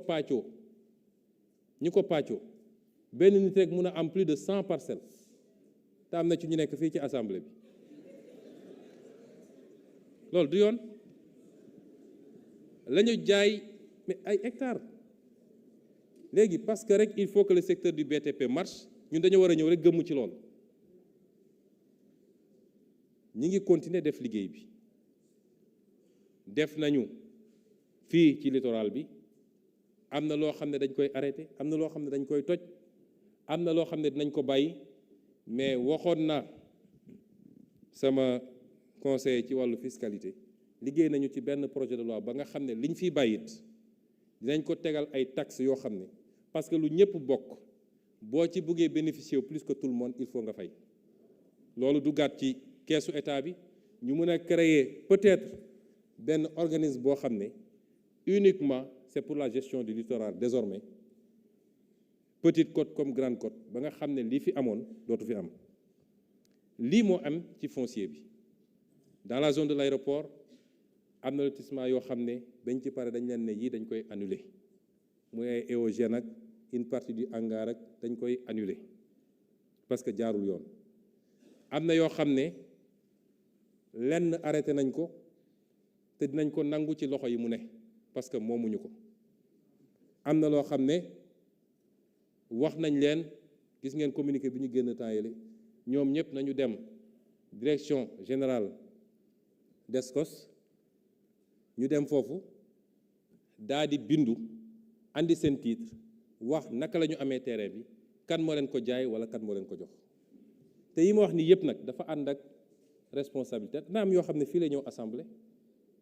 parce que bu amee dafa am ay complicité muy donneur d'ordre yi ci wàllu politique, muy exécutant yi, impôt et domaine, cadastre, feneen ak feneen. du ñëpp de mais dafa am ay complicité ndax bu CCOD di réunir ba di réunir pour autoriser ñu jaay loo xam ne loi dafa ne balaa nga koy jaay il faut mu ñëw assemblée nationale ñu autoriser ko. patrimoine bâti ñëpp xam nañ ni loi dafa ne il faut assemblée nationale autoriser pour nga jaay ko, ñëpp xam nañ ko. tey seen président assemblée nationale bi kër gi mu war a dëkk est-ce que xam ngeen ni jaay nañ ko? jaay nañ ko à 300 millions kër goo xam ne plus de 4000 mètres carrés fii ci Fann nga mun koo joxe à 300 millions ci kër goo xam ne patrimoine bâti la, du terrain nu. lii moo fi xewoon. ceux qui parlent de problème avec la vérité. kon ñun ñoo gën a yàkkamti économie bi dox mais li ñu war a def ba assainir d'abord dinañ ko def parce que lu ko mooy rek li muy yàq ci réew mi moo ëpp li muy defar.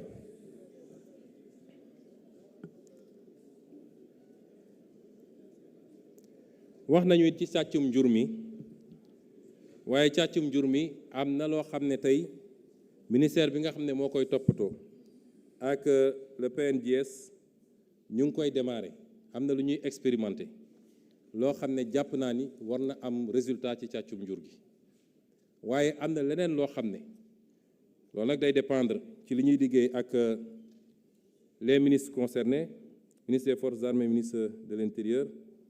peut-être même envisager carrément dem ba am ay brigades yoo xam ne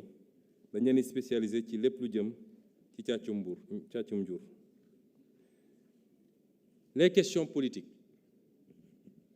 Mon ex-collègue qui a eu la chance de ne pas avoir été radié, Birima Mangara, wax na ci li jëm ci bulletin unique. bëgguma dugg ci détails yi parce que mbirum élection toujours lu ñuy diisoo la. moo tax ma ne je ne vais pas trop développer waaye su ma nee les règles d'organisation des élections loolu yëpp ci la bokk. barki dem bi ma demee Gambie dama fekk benn système électoral boo xam ne defe naa foofu rek la am ci àdduna te apparemment système bu fiable la te xaalis doo ko yàq. mooy égat bul yi nga xam ne moom lañ doon égaté ñoom égat la ñu yor seeni kees bu nekk day am photo candidat bi boo ñëwee dugal égat bi mu sone ñu xam ne dugal nga benn nga dem sa yoon. donc on va expérimenter beaucoup de schémas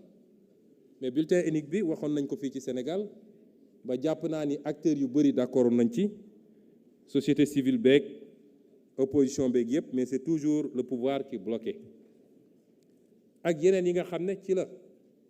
ndax wax naa lu jëm ci statut de chef de l'opposition, wax naa ci lu jëm ci nu mu tuddati le financement des partis politiques ak yeneen yoo xam ne lu ñu war a discuter la. waaye li jëm ci institution yi je crois que honorable Tafsir Thiaw moo ko posé. Tafsir Thioye, je n'ai pas évité ces questions. li ma bëgg a wax ci réforme des institutions mooy lu ñuy déposer la ci table de l'Assemblée nationale le moment venu te gëm naa ni soreetul lépp loo xam ne engagement la. Quand le président Diomaye dans son programme avait parlé de vice-présidence, il était évident que même suñ koy def mënu nekk ci mandat bi parce que le vice-président doit être élu à ticket avec le président. Donc prochaine élection présidentielle rek éventuellement la mën a am. Est-ce que l'idée est pertinente? Est-ce qu'elle est bonne? Chacun d'entre nous mën na ci am son avis. Pour le renforcement des attributions du Premier ministre, mun naa la assurer ni lañ ca war a def nañ ko def et vous aurez quelque chose sur la table de l'Assemblée nationale, Inch'Allah, bientôt. Et sur toutes les autres questions liées aux institutions, ñun amuñu ci problème. Ñëw Assemblée tous les mois,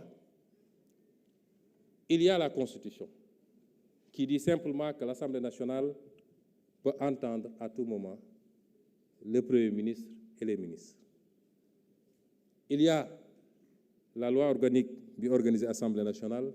bu ñëw ne man dama bëgg Premier ministre ñëw tous les mois. Ça, c'est la loi organique. Mais la Constitution a dit que le Premier ministre et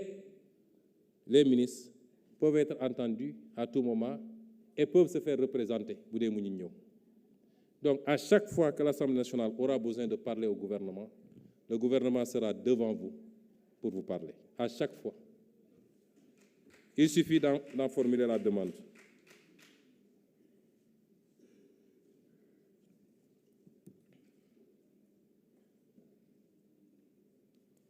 Je vais passer sur beaucoup de questions. Je signalerai simplement à l'honorable Cheikh Bara Ndiaye que le FONGIP ne finance pas des étrangers, il ne finance que des Sénégalais. Et pour le reste de l'intervention, nous sommes tout à fait en phase avec vous. ànd nañ ci ak yéen. Alors, mais je dois préciser également que Université Sénégal Oriental arrêté wul ku leen ne travaux yi chantier arrêté wul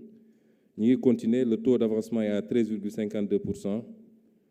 c'est-à-dire inférieur à 15%, et c'est pourquoi je ne voulais pas que ñu ubbi ko. Alors, la remise des crêts est prévue pour octobre 2026, et nous allons donner tous les moyens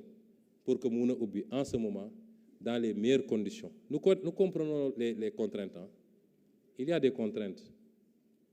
Parce que tey université yi nga xam ne ñu ngi fonctionner, mais les conditions sont presque impossibles, aussi bien pour le corps enseignant, pour les étudiants et pour le personnel administratif. Pour les accords de partenariat économique,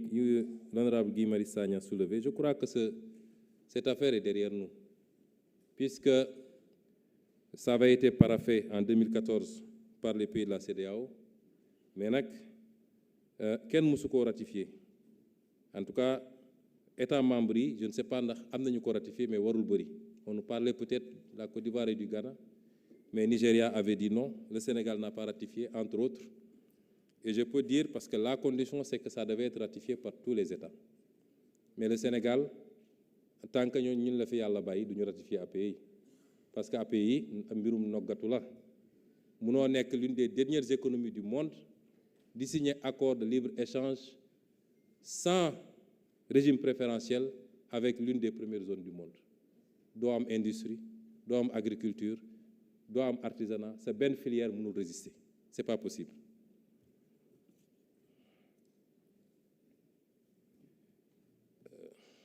Pour la réforme du franc CFA qui a été posée. Vous savez, souvent on pose le débat du CFA avec beaucoup de passion. Nous, suñu position dafa yàgg claire, on est logique avec nous-mêmes. Nous avions toujours dit que le CFA tel qu'il était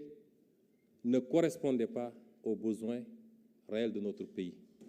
L'outil monétaire ak li mu war a jëriñ mënu koo jëriñ avec le CFA tel qu'il est. Je ne vais pas entrer dans des développements techniques, on avait dit qu'il faut que ça soit réformé. Suñ ko mënee am dans le cadre bi ñu bokk UEMOA, parce qu'il y a énormément d'avantages à être dans ce cadre-là. Énormément. Mais il y a des inconvénients. Puisque nous sommes des panafricains, et le panafricanisme commence par les espaces communautaires. Ñu ne du ñu jóg rek ne génn nañu dañu njëkk a waxtaan ak suñu mbokk ne leen lii ak lii baaxut. Bu dee ñoom d'accord nañ ci ak ñun ñu dem vers cette direction, mais on reste dans la zone. Bu dee nag d'accord uñu si am nañu sañ-sañu demal suñu bopp. Biñ ñëwee gis nañ ni am na liggéey bu ñu commencé. Tey la BCEAO continue à travailler sur la poursuite des réformes du CFA parce qu'il y a eu la réforme de 2019. Mais jusqu'à présent, l'accord de ratification bi nga xam ne andi nañ ko fii Assemblée nationale. Monsieur le Président de l'Assemblée nationale, peut-être que da ngeen jeex ci seeni archives ba xam accord boobu andi nañ ko fii ci Assemblée nationale mais kenn ratifié gu ko. La réforme de 2019 déjà, qui était une avancée. Mais nous tous, on avait dit bien, mais peut mieux faire. Alors, tey jàpp naa ni il faut réactiver ça et que l'Assemblée nationale ratifie ko rapidement. Accord boobu supprimé woon na le compte d'opération et l'obligation de centraliser nos réserves en France. C'était déjà une très grande avancée. Ensuite, accord boobu génne woon na les représentants français yi nga xam ne dañ doon siéger dans les organes de la BCEAO et au niveau de la commission bancaire. Kon jéego la woon. Léegi nag fii ñu toll nii bokk na ci li nga xam ne won nañ ñu ko ñu gis ko mooy turu koppar gi. Xam na lu ci nit ñi liggéey ba am ay propositions yu ñu def yoo xam ne pour man ça va dans le sens bi ñu bëgg ndax ay tur la yoo xam ne dafa méngoo ak suñuy cosaan ak suñuy aada kilifa yi war cee tànn. Liggéey it ci li nga xam ne moom la ñuy wax fexe ba am panier de monnaie moo xam dañuy diversifier à côté de l'euro ñu am dollar pour ñu permettre ñu am un peu de flexibilité. Ñetteel bi mooy koppar gi léegi ñu koy defaree fii balaa ñu koy dem di defaree Chemalière la tudd xaw ma fan. Loolu it avancé nañ ci ba mbirum terrain bi ñu war a def affaire bi sax ñu ngi woon ci waxtaan bi. Mu des nag lii nga xam ne mooy les perspectives pour la monnaie unique de la CEDEAO nga xam ne moo gën a yaatu yow mois di 8 états CEDEAO di 16. waaw léegi bu dee lii ñëw nañu waxtaane ko gis ne ay avancé yu am solo ñu ngi ci. Mu des léegi que chef d'État yi war a daje pour jël les décisions ñun dañ naan bravo te continuer liggéey bi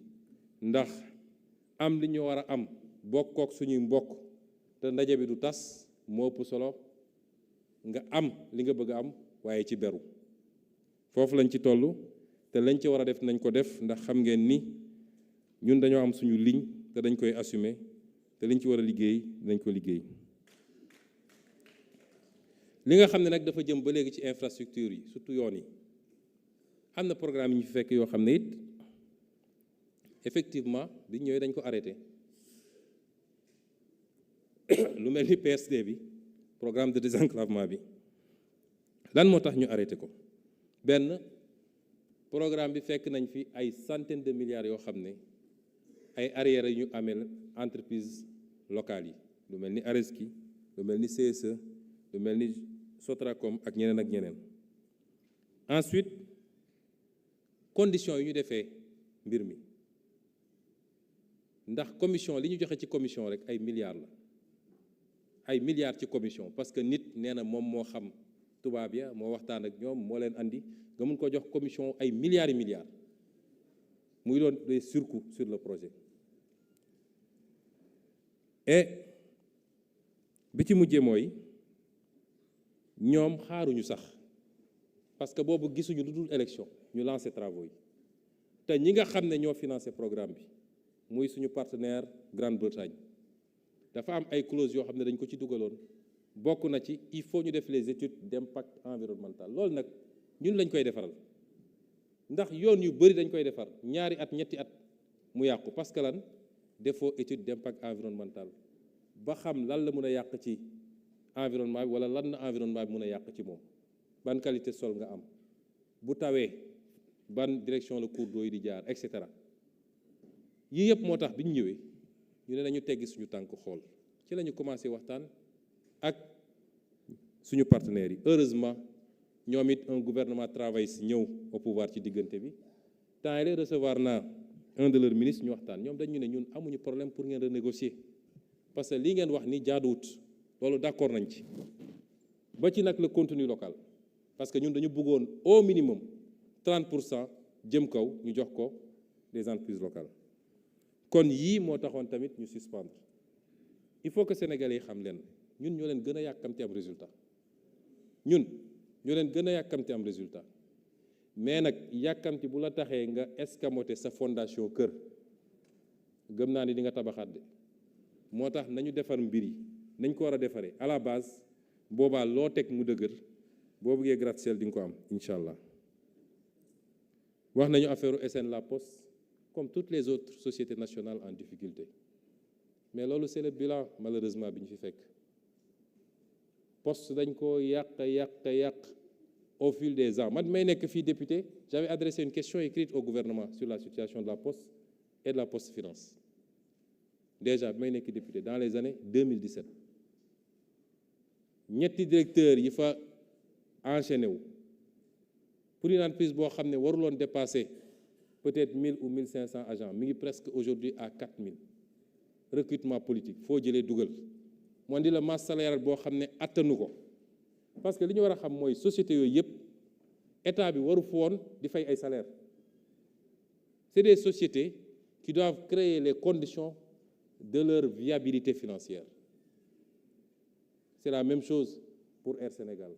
c'est la même chose pour SAPCO c'est la même chose il y a des sociétés demandez au ministre des Finances la ñuy daj c'est des sociétés qui sont sous perfusion et pourtant l'État n'a pas d'obligation de le faire kon ñu ngi liggéey ci restructuration bi ci loolu la ñu nekk pression yi mën na bëri lool secteur boo jël santé éducation nationale travailleurs des collectivités locales keneen ak keneen wax naa ni am na lu ma doon xaar keroog j'ai reçu des syndicats de l'enseignement supérieur may leen am na lu may xaar pour ñu commencer discussion bi dajale syndicats yëpp ñu waxtaan parce que ni ñuy waxee rebasing budgétaire noonu laa bëggee ñu def rebasing social le système n'est pas viable c'est pas seulement le système de ces établissements de ces sociétés nationales c'est le système de la fonction publique dans sa globalité la masse salariale n'est pas tenable pour le Sénégal te leen waralu ko lu dul des recrutements clientélistes 29 000 agents qui ne correspondent à aucun emploi loolu foog nga ni c'est normal pour un pays comme le Sénégal ku ñu nommé rek nga commencé jël carnet bi boo paree ci village bi jël commune bi boo paree ci commune bi jël département bi ça ne peut pas marcher comme ça et on donne aux gens des droits ay CDI et l'autre jour le ministre de la fonction publique me disait que dans le droit de la fonction publique ay CDI ñoom seen ça n'existe pas il n'y a pas de base légale pour ce genre de contrat mais on a surchargé l'État ne peut pas vivre comme ça. L'autre élément c'est les disparités qui ont été créées dans la masse salariale te li koy andi mooy ku yooxu rek ci gën a mën a yooxu ci moment bi rek nga beroog moom signer dara ñeneen ñi dégg ko ñoom it yooxu mais on ne peut pas gérer les équilibres État dañuy gérer des équilibres la masse salariale dafa am nu mu doon doxee jusqu'à ce au départ de Abdoulaye Wade de Abdou Diouf au moins mun nañu ne PS nii ak nii ak nii mais l'État moom am na des fondamentaux yoo xam ne dañ ko doon respecter nga xam ni nii la kii lan mooy indice am lan mooy grade am lan la correspondre ci salaire après chacun peut avoir des avantages liés à ce corps-là on est d'accord mais ni ñu ko defee ces dernières années ces 20 dernières années ça a complètement déstructuré et c'est ça qui crée la surenchère syndicale parce que ku nekk danaan su ma yooxul duñ ma jox ñun nag yooxu taxul nga am yooxu taxul nga am li ñu mën a def dinañ ko def parce que travailleur bu ne yéene nañ ko lu dul jeex yéene nañ ko waaye nag nit loo am rek ngay joxe état li mu am la mën a joxe boo ma laajee lu ma amul ma ne la mënuma ko te am nga droit nag manifester mais le droit syndical est également encadré dans ce pays les travailleurs des collectivités locales quelqu'un l'a dit ici revendiqué nañ pendant des années bloquer les collectivités locales les gens auraient pu appliquer li nga xam ne moom la loi wax. Mais au finish bi discussion amee ils se sont rendus compte qu'ils avaient tort pour une grande partie. Parce que ñoom ñi doon réclamer prime yëpp en réalité il n'y en a que 1000 combien 1070 sur combien sur 16 000 qui en avaient droit, qui sont des agents conformément à l'accord bi taxoon ñuy wax. Pendant des années ngeen bloqué lépp ku dem du am kayitu juddu yooyu yëpp il faut ñu xoolaat ko. Tout ce qui sera possible pour améliorer les conditions des travailleurs nous le ferons. Tout parce que yéen naa leen lu ne mais na ñëpp raisonnable surtout nag fii réew mi toll na ñëpp raisonnable ñëpp àndandoo ñu fixer les mêmes objectifs.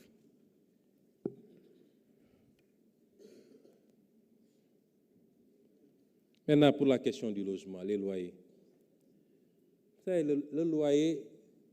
est consubstantiel, le problème du loyer est consubstantiel à la question de l'accès au logement. Qui mënul accéder au logement mooy louer. Maintenant c'est exacerbé par un phénomène mooy quand tout le monde prend la même direction parce qu'il faut venir à Dakar. C'est ça le problème du loyer. Moo tax les solutions qu'on y apporte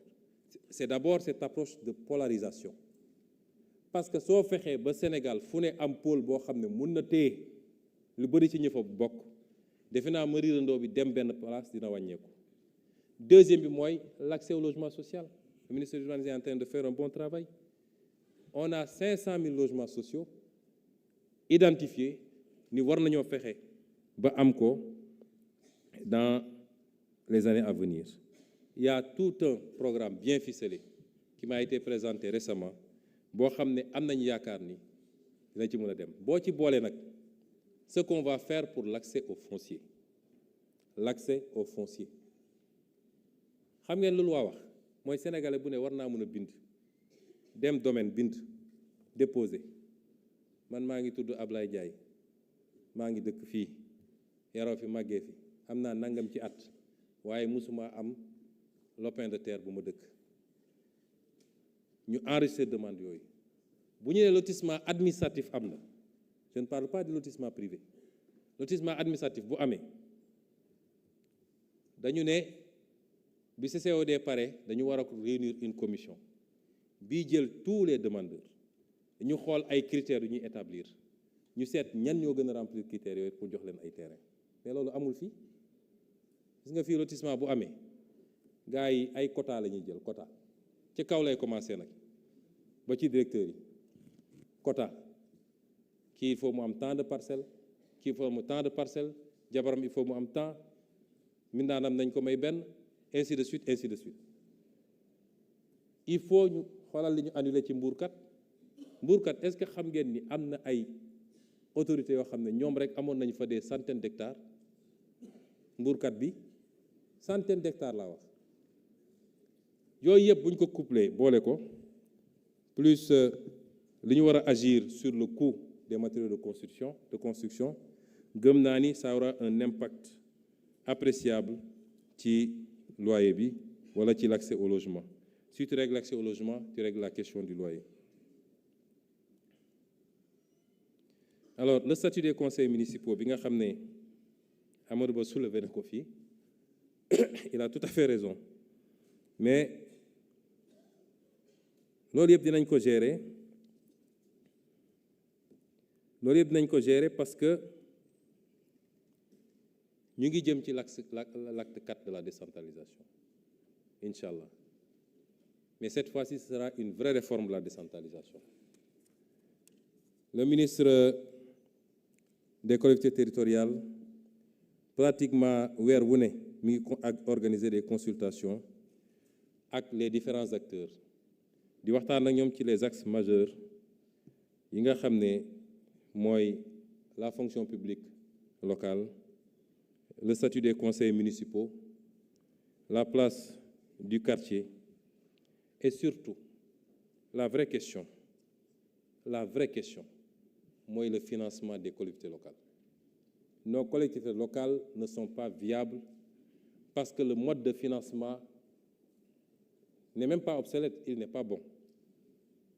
parce que li andi loolu mooy Sénégal dañoo bëgg a décentraliser mais le pouvoir exécutif comme moom moo doon écraser lépp danaan je ne veux pas que des gens émergent politiquement par ce qu'ils vont faire dans les collectivités gis nañ ko fii ci yenn mairie bi mu amee donc qu'est-ce qu'il faut faire? Il faut tout faire pour les priver de ressources réew yu bëri fii defe naa Mali mi ngi à 12% de transfert Maroc dépassé na 20%. Nous avons 5% de transfert. Donc, il faut une véritable politique de financement des collectivités locales par des transferts d'un certain nombre d'impôts, par l'accroissement également des autres transferts, fonds d'équipement, fonds de concours, etc., mais aussi leur permettre de manière beaucoup plus fluide de pouvoir recourir même au marché pour réaliser un certain nombre de choses. On va aller vers un acte 4 qui prendra en compte toutes les préoccupations que vous avez soulevées.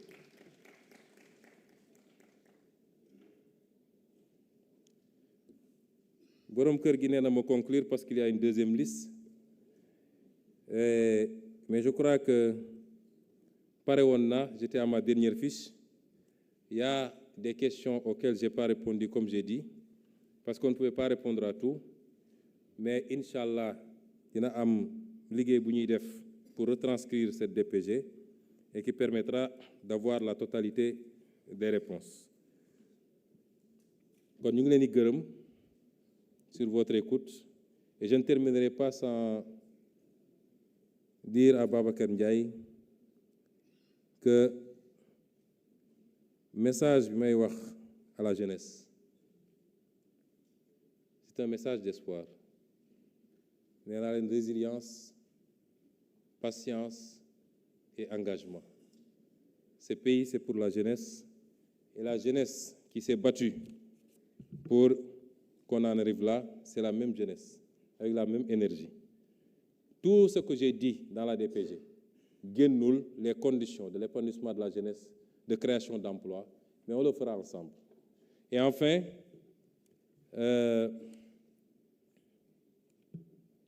réitérer que nous sommes ouverts à ces débats-là. Moi, je n'ai jamais fui le débat à l'Assemblée nationale. Je conclurai par là où j'ai démarré. J'aurais aimé trouver... J'ai jamais eu peur du débat et j'avais proposé, même à l'un des députés qui n'ose plus venir à l'Assemblée, xamoon naa ni tànkam ak jaan gi duñu daje fii ci Assemblée nationale. Mais je réitère toute notre disponibilité, autant que vous le voudrez, à ce qu'on débatte, mais débattons utiles, débattons sur des bases solides et sérieuses, parce que le pays a besoin de ça. Je vous remercie.